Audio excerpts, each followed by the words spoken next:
Hello and welcome back to my channel, Checks Captures Threats. In today's episode, episode 28 of the chess guide, we'll be going over piece combinations.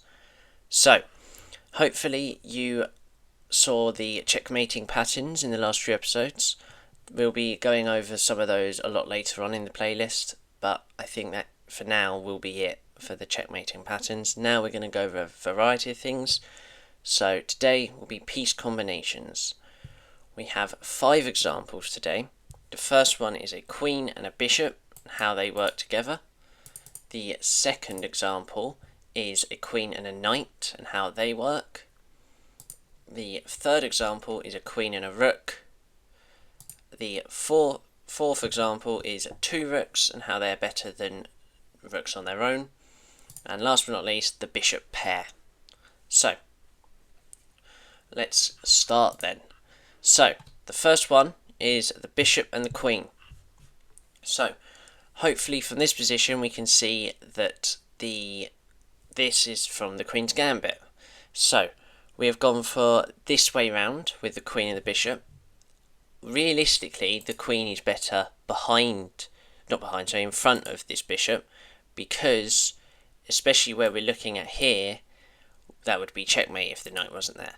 But what this does here is, obviously at the start of the queen's gambit, if you watch the rapid increase, we was actually able to get this sort of position, and we was able to get the bishop and the queen in that sort of way. And what this does is this kind of puts pressure on the king side, because if we're putting our queen first, we're kind of attacking with a major piece that could easily be taken, so we don't really want to have that stress of being up there and, being trapped, for example. So the bishop and the queen really can provide, putting pressure on this, and it's got this whole diagonal, and obviously being the queen with going diagonal as well, but can also go forward and everything. It can also prove that maybe the queen just has to move to this square maybe, and we're already attacking a different way because the bishop can go diagonal in both ways. So hopefully there you get that the bishop can be viable whether it is in front of the queen or behind the queen, depending on the position. If there's a load of things on the board, I would suggest maybe the bishop in front, just so you don't have the way of getting your queen trapped. Obviously we don't want that, but also if there is, checkmating threats, with this h7 pawn, if that knight wasn't here, I would put the queen in front, because it might force their pawn structure to go quite askew. So hopefully you understand that. In the second example, we'll be going over here with the knight and queen. So, much like the bishop and the queen, there is a difference. Now, the knight and queen is known to be one of the best piece combinations there could be. Now, the main reason I believe this is because of the knight being a short range piece, being an L shape, it can't go too far. It can go about 2 squares radius sort of way. But the queen is a long range piece and can go anywhere pretty much. It can only not do what a knight can't do. So, here, for example, we would move our knight to g5. Now, much like the bishop, we're attacking this h7 pawn. So, now, what this does is, obviously, we've got a short range piece attacking this here, and a long range piece going here as well. Now, the reason this is as well is it's a lot harder to try and fight against it, because you will struggle most of the time as black in this position to try and get these pieces to go away almost, because you can't just push this pawn, it's mate. So you'd have to, for example here, if you had pushed the pawn, black has now ruined their structure. And white can now, push maybe this pawn and try and put pressure, and even bring their other knight in now, because these 2 squares are weak.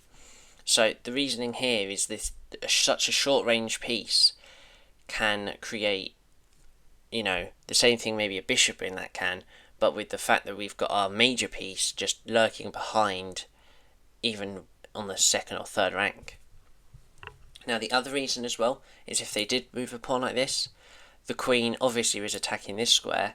All it has to do is the queen has to attack this square, for example, and we're already putting pressure on this because of that, for example. you know, we've got this knight can go anywhere. Maybe we just want to, you know, reroute the knight over here, and now we've got this square because our queen is protecting it, and soon we can get our queen to combine for this square again. So again, there is many reasons here why that would work, and I think is the reason why a knight and queen is one of the best piece combinations there could be. Now, the third one is the queen and the rook. So here, for example, what we could do here is the reason why a queen and rook is probably better connected here is it has the queen can kind of go anywhere in this position and not have the worry of being, you know, captured, because white would capture back with the rook. So for example here we would play queen e6 check. Now what this would give us is after a capture and they move their king, we're able to capture their pawn. So now we are still winning, we are pawn up, and we should really be able to in the end venture into a game with a pawn up. Also there is other ideas if you don't want to swap queens here, you know, giving checks as well, as this is actually a very good position for white, as the engine even says that there is a mate in 7.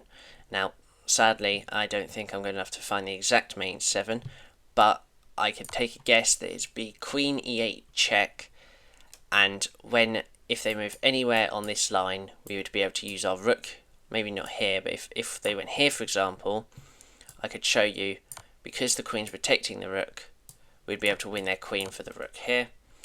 Also, you know, if they try to move down here, we have much better moves with the fact, again, we'll play check, and using the piece combination here, we can do a checkmate here.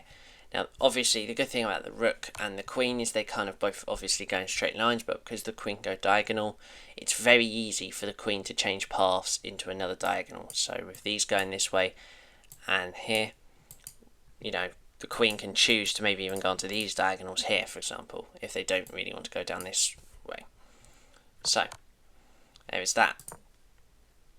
Now, on to the fourth example here. Now this is two rooks, so here we have two rooks connected and they have two unconnected rooks here. So what we do now is, obviously we are being attacked. These two can be a battery, so again we'll go over that soon, what that means, and how after this they have to try and defend this pawn.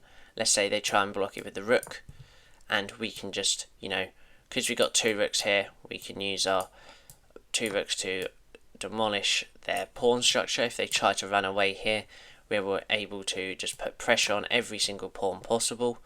So after a few moves we might be able to, you know, attack this pawn. Maybe instead of that we actually play a different move, you know, trying to use the open files, and we're able to just use these two rooks to, you know, maybe keep this pawn going.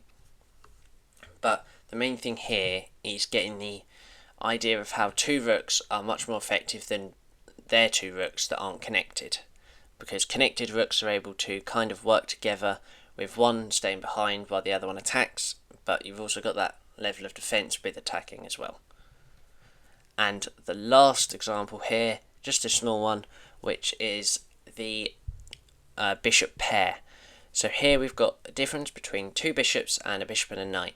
Now the reason here that white is winning is these bishops are much better than a knight here, for example. The knight can't move anywhere, and a move like f4, if they captured, look at the pressure these bishops can control. You know, we've got these sort of squares blocked in now with the pawns being protected, you know, and soon this pawn's going to be lost because obviously they can't capture because of this.